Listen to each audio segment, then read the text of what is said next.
Olá, meus queridos, a paz do Senhor Jesus Cristo, sejam bem-vindos a mais uma aula de teologia aqui no canal. E nessa aula vamos falar sobre a história da igreja.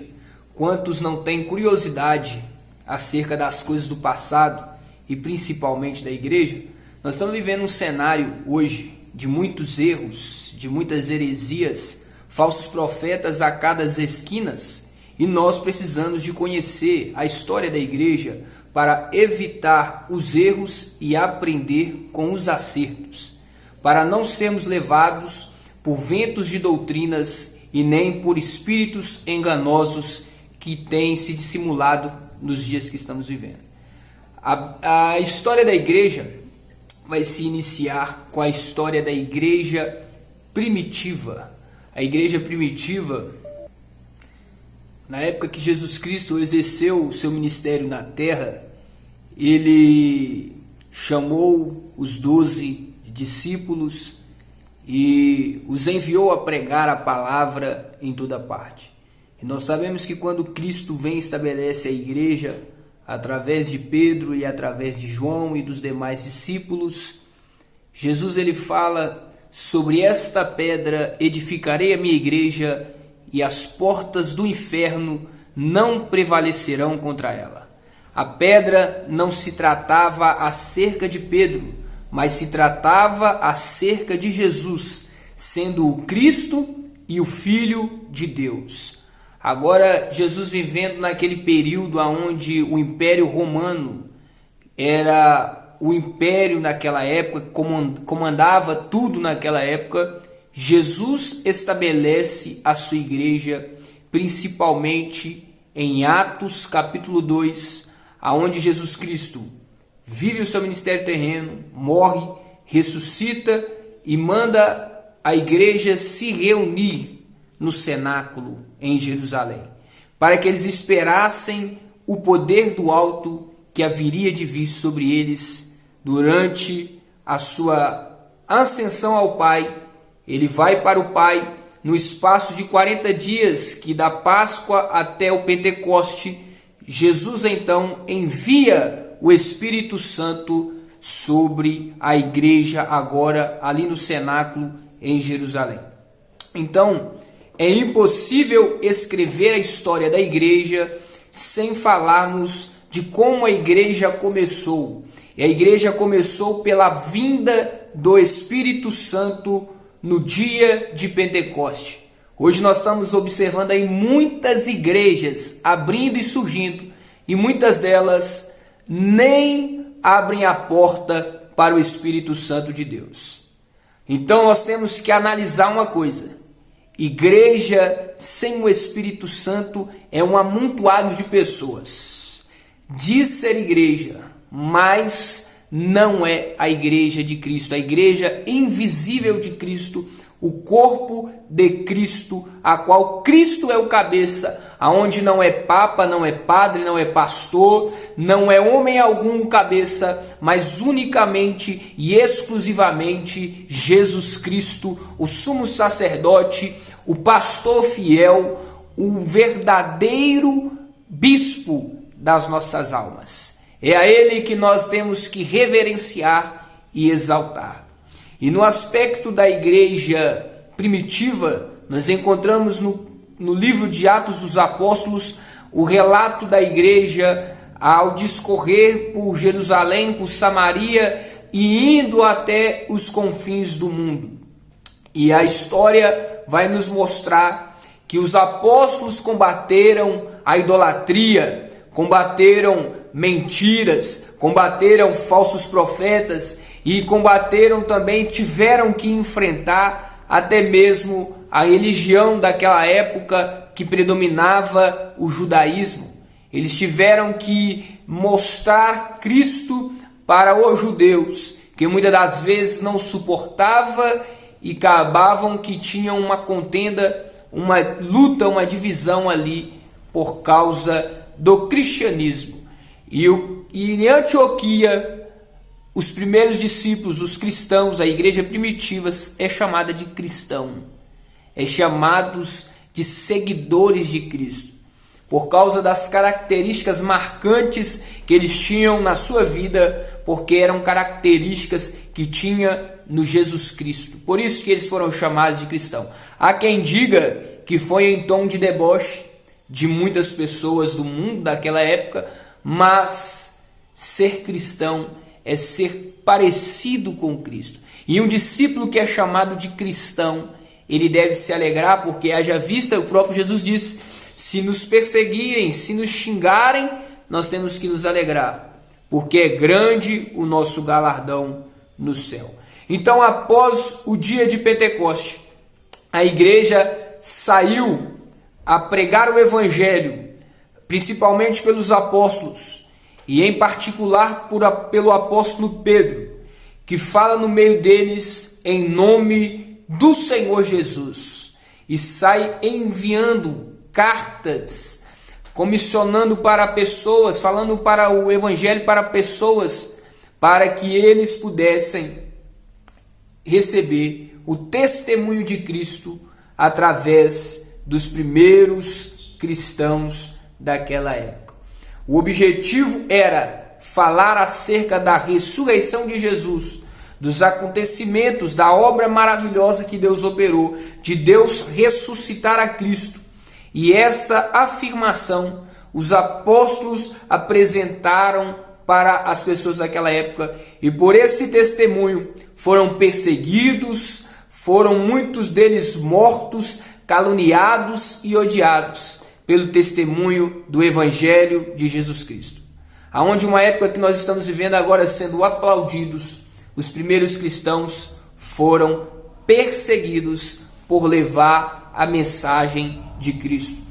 E meus queridos e amados irmãos, nesse cenário, então, a igreja do Senhor Jesus começou apenas com 12 discípulos, e hoje, em pleno século 21, já somos um número aproximadamente de 1 bilhão de pessoas.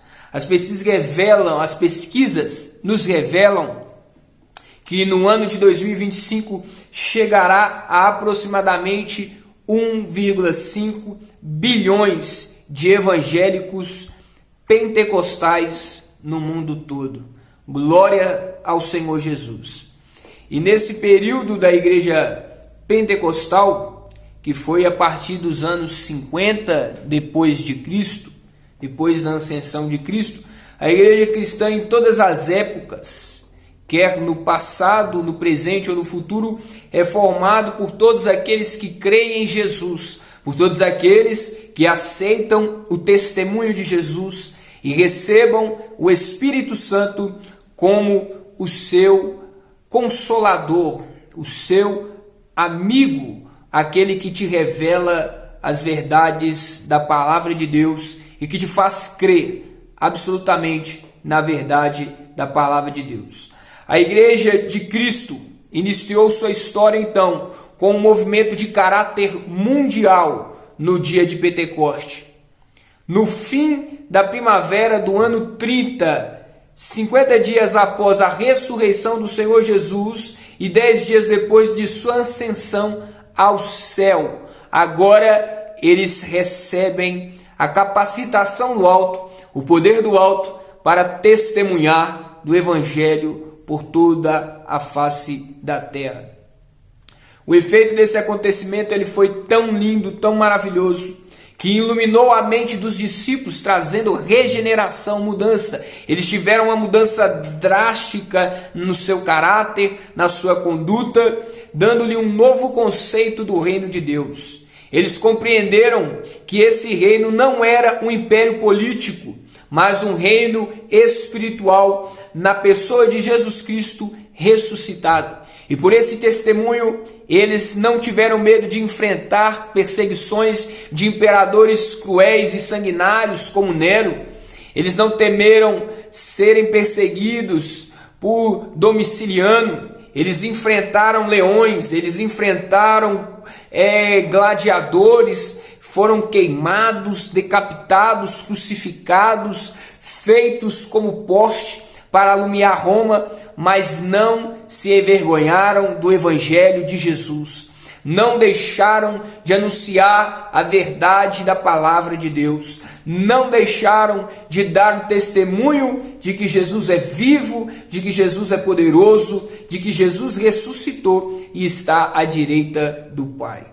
Eles não se envergonharam. E essa manifestação, essa capacitação só foi possível através do Espírito Santo de Deus, que estava capacitando eles para executar essa função. E a expansão do cristianismo no século I se deu começando ali por Jerusalém, aonde muitos judeus se converteram ao cristianismo, à pregação do evangelho e serviram ao verdadeiro Salvador de suas vidas, ao Messias prometido no Antigo Testamento e cumprido ali nesse processo do século I, aonde Jesus Cristo exerceu o seu ministério. E indo mais além, essa perseguição dissipou muitos membros da igreja de Jerusalém, exceto os apóstolos.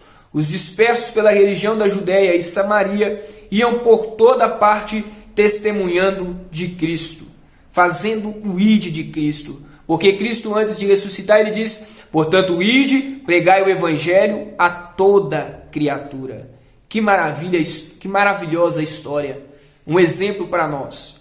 Para nós não ficarmos presos em quatro paredes, porque a igreja ela é militante, a igreja trabalha, a igreja coloca a mão no arado e evangeliza, fala de Jesus, prega Jesus em tempo e fora de tempo, que seja oportuno ou não, que seja nas quatro paredes ou fora dela, nas ruas, nas praças, nos presídios, nos hospitais, aonde houver uma alma, a igreja estará lá para falar a verdade do evangelho.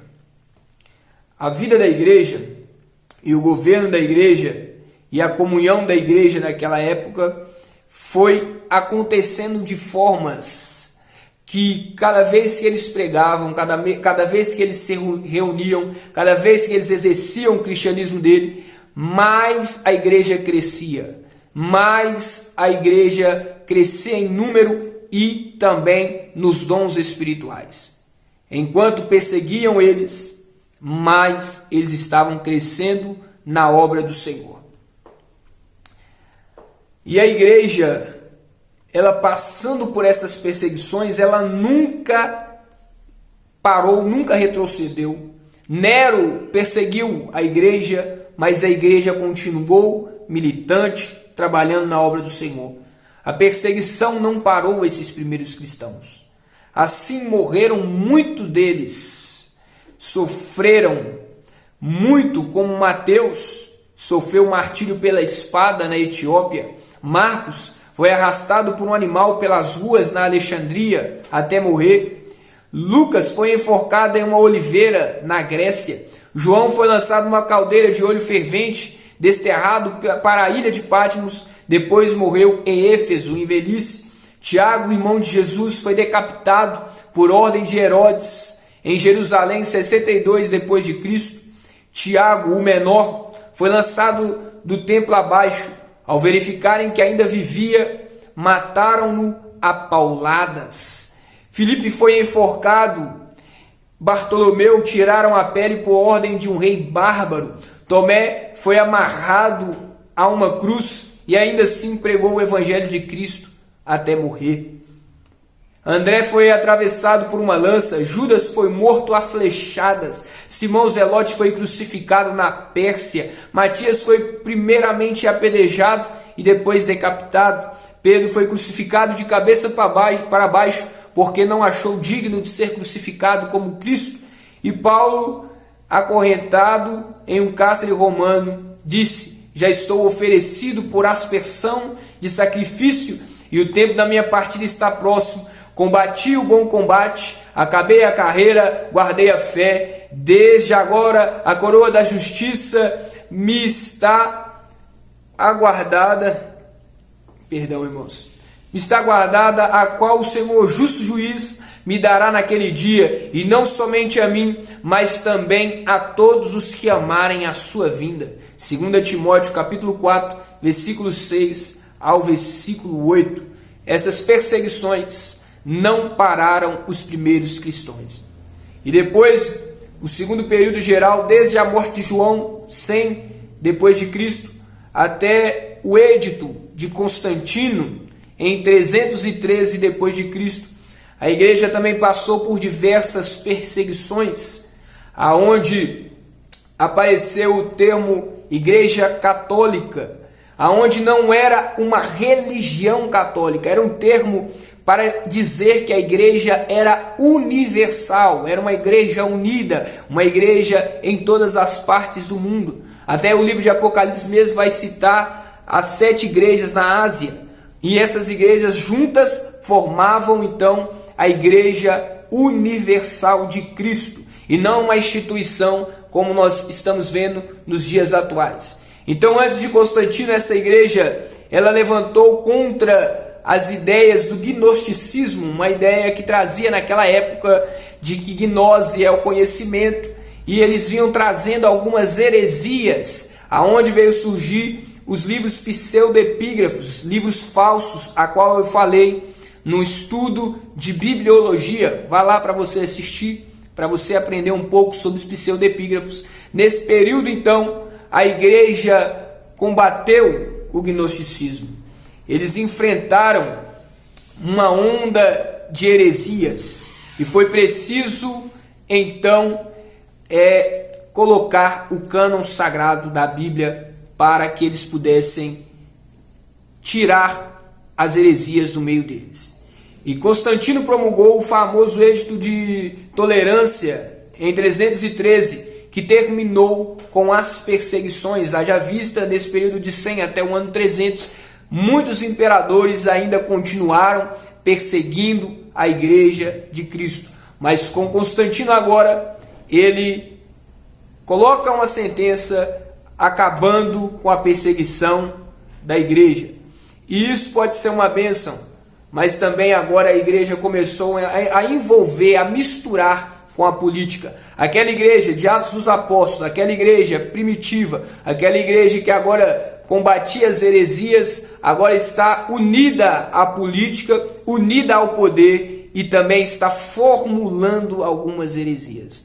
Aí que nasce a igreja católica, apostólica, romana, com sua sede em Roma, onde vai vir um processo muito longo, onde vão colocar papas, vão colocar algumas coisas que os apóstolos não pregaram, que os primeiros cristãos, como Policarpo, como Orígenes, não ensinaram. Agora esses padres, esses bispos, esses papas estão acrescentando dogmas, acrescentando ensinos que não são bíblicos. E nesse período ele é conhecido como a Igreja Medieval, desde a queda de Roma em 476 até a queda de Constantinopla em 1453, o progresso do poder papal.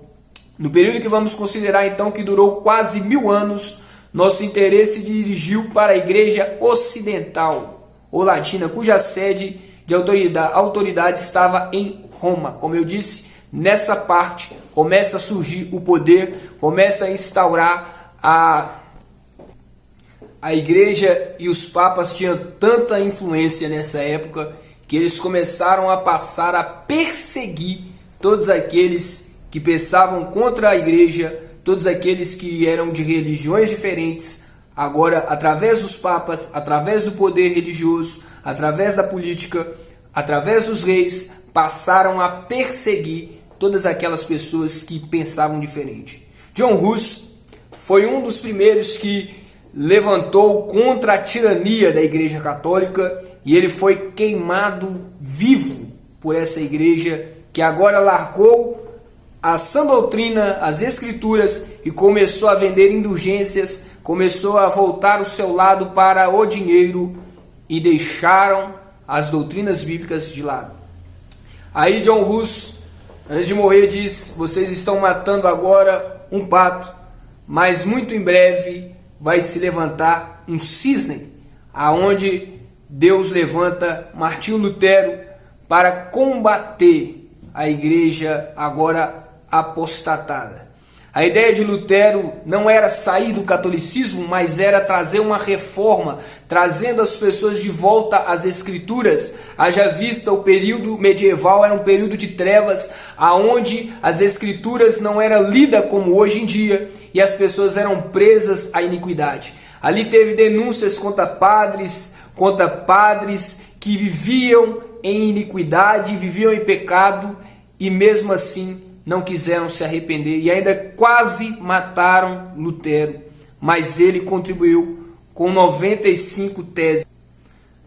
E na história da reforma, então, nasce com John Wycliffe, John Huss, Savonarola, Zwingli, Martinho Lutero, João Calvino e entre outros. Que você possa também pesquisar um pouco mais, porque se eu aprofundar aqui, o vídeo vai ficar muito extenso. Mas voltando à história da igreja, então eles combateram as heresias da igreja católica. Então nesse combate contra o Papa, eles se levantaram para defender as verdades bíblicas. Então, assim como Lutero, assim como Zwingli, assim como esses homens que não mediram suas palavras para falar a verdade, você também possa levantar com a voz profética, possa denunciar as mentiras. E como que o Evangelho chegou então na América Latina? O Evangelho chegou na América Latina entre os anos de 1860 a 1864 e registrou-se um movimento na capital da República do México em favor do Evangelho, do qual resultou a formação de vários núcleos inteiramente de caráter nacional. Então a igreja foi crescendo com movimentos missionários, logo após os reformadores, logo após as traduções da Bíblia para vários idiomas, graças ao Senhor Jesus Cristo.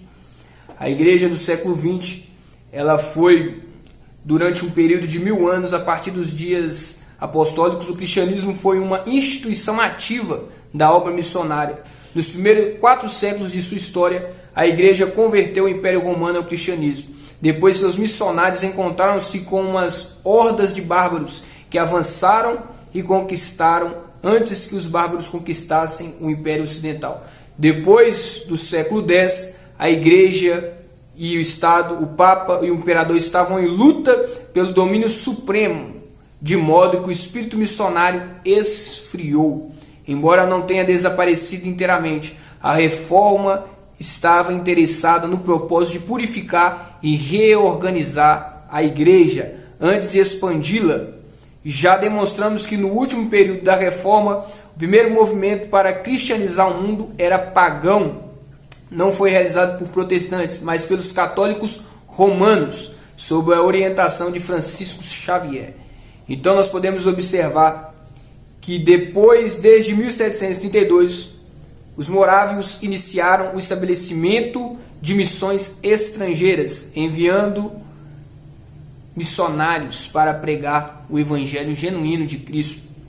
Nesse período, a origem e o desenvolvimento das igrejas se deu na América Latina, na Europa, e foi através de movimentos de missionários na América do Norte. Teve a sua primeira inspiração na famosa reunião de oração que se realizou no colégio de Williams, em Massachusetts, no ano de 1811.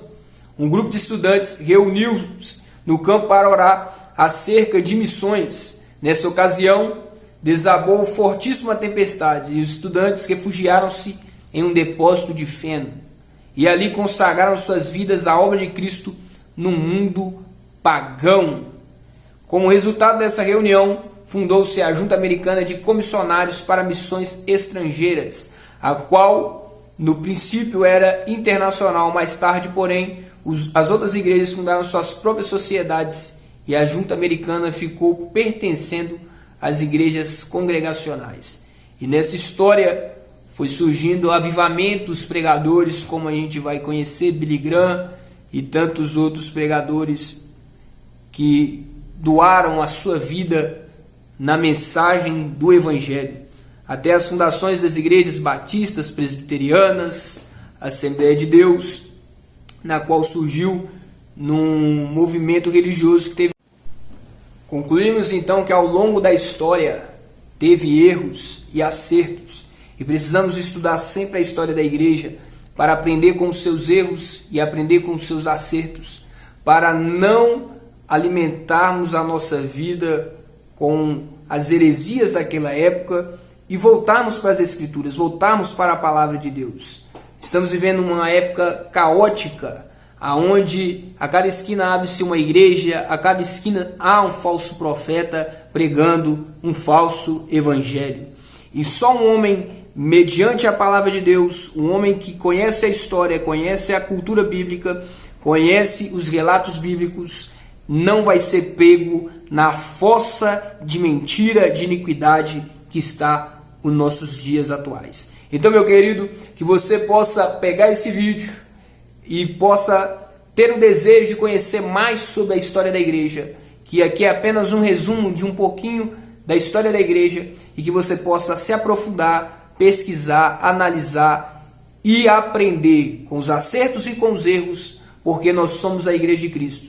Em toda a era da igreja teve erros, mas também teve os remanescentes que permaneceram fiéis ao Senhor Jesus. Que você seja um remanescente, que você entenda que Jesus é o cabeça, que Jesus é o Salvador e que você é a ovelha do pasto de Cristo. Amém? Que Deus abençoe a sua vida. Você que é novo aqui, se inscreva no meu canal, deixe o seu like, deixe um comentário e que Deus te abençoe. Até a próxima.